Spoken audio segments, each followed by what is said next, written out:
السلام علیکم دوستانو، قریبانو، آشنایانو، عزیزانو، قریبانو. زه ډاکټر عزت الله سلطان، وای چیرمن گرین پاکستان پارټي. نن یو پیغام د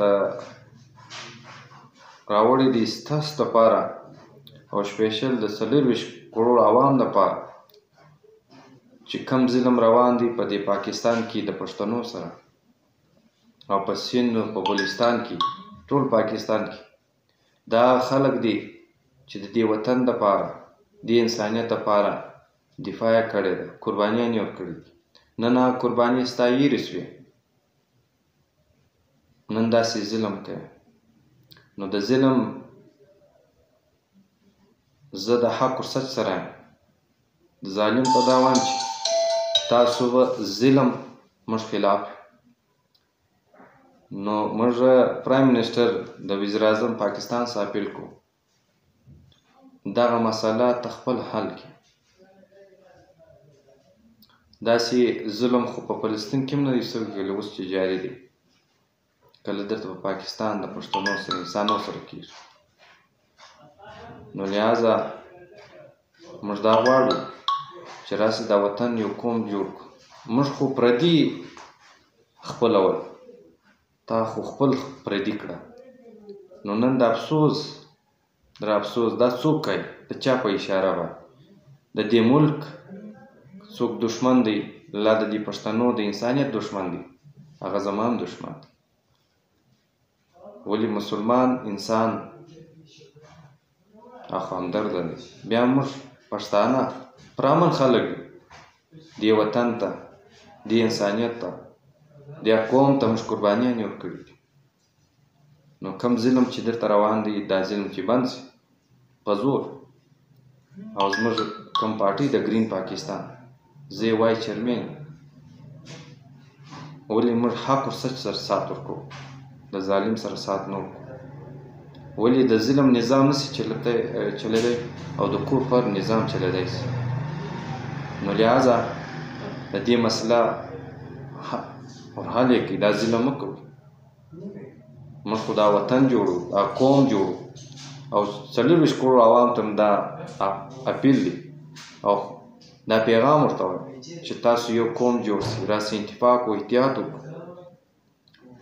ملک په نفرتو باندې نشي جوړېدی، ملک په ظلمو باندې نشي جوړېدی، ملک په احتیاط په اتفاق جوړېدی شي، په عزت او په قدر باندې جوړېدی شي. ولې نن که ظلم په دې سیمه باندې کېږي، الله خو ویني. نو دا ظلم بیا زما سره هم کېږي.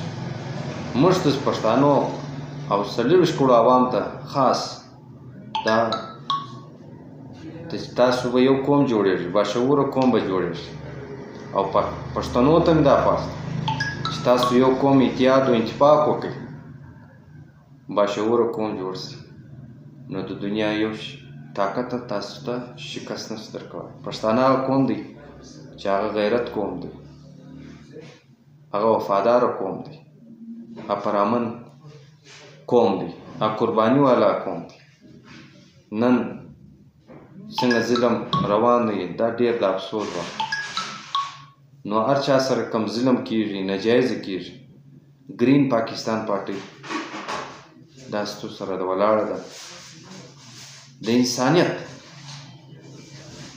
موږ خپله زما ټیم ټوله د انسانیت سره ولاړ دي. نو لہذا موږ پرایم منسټر آف پاکستان او وزیر اعظم څخه اپیل کوو او دا خواست ورته کوو چې دا ظلم مه کوو. د ظلم انجام خراب دی.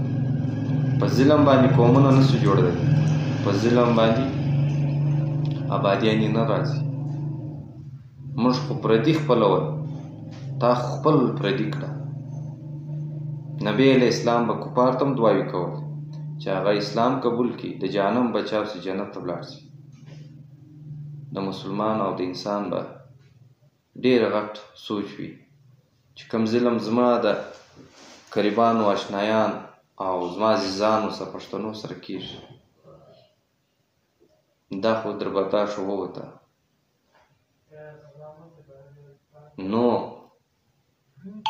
په پښتو باندې ما دا وویل په قومونه په نفرت باندې نشي جوړېدلی، قومونه په محبت، په اتحاد او په اتفاق جوړېدلی شي. دا یو پیغام 40 کروړو عوام ته دغه دی، ولې دا وطن زموږ دی، دا سیمه زموږ ده، که د پاکستان زموږ دی، دا د یوه سړي نه دی، دا 40 کروړو عوام پاکستان دی. نو که تاسو غواړئ چې دا ملک وچاپ شي، دا ملک ترقي وکړي، دا قوم ترقي وکړي، نو ته به مینه و محبت کوې. مینه و محبت باندې قومونه جوړېدای شي. نو لہذا که ظلم، ولې موږ د ظلم خلاف یو، حق او سچ سات ورکوو. نو که د انتها د ظلم زیات شو، نو موږ دا نه وایو چې یاره ولې ظلمونه انجام غلط دی، نتیجې غلط دي. نو دا یو پیغام و، موږ ډېر مذمت کوو او هر چا سره ناجایزې کېږي، ظلم کېږي، تاسو موږ سره رابطه کولی شئ په سوشل میډیا باندې، پر واتساپ باندې، پر فیسبوک باندې. زه تعلق لرم د کوټې نه، هر خدمت یم او پښتانو انسانانو دپاره، خاص د انسانیت دپاره زه راوتلی یم، زما ټیم انسانیت باندې کار کوو. نو لہذا هر چا سره ظلم کېږي، ګرین پاکستان پارټي ستاسو سره ولاړه ده پر هر مالي جنګ. موږ تاسو به د غفلت زندگی نوره نه کوو، موږ تاسو به اتحاد و اتفاق کوو، باشعوره قوم به جوړېږو، بیا ترقي کوی شو. دا یو پیغام دی، شاید زما الفاظ به چاته پر چا به غلط لګېږي، پر چا به درنې خبرې دي، شاید داسې الفاظ به وي چې چاته به خوښ نه وي.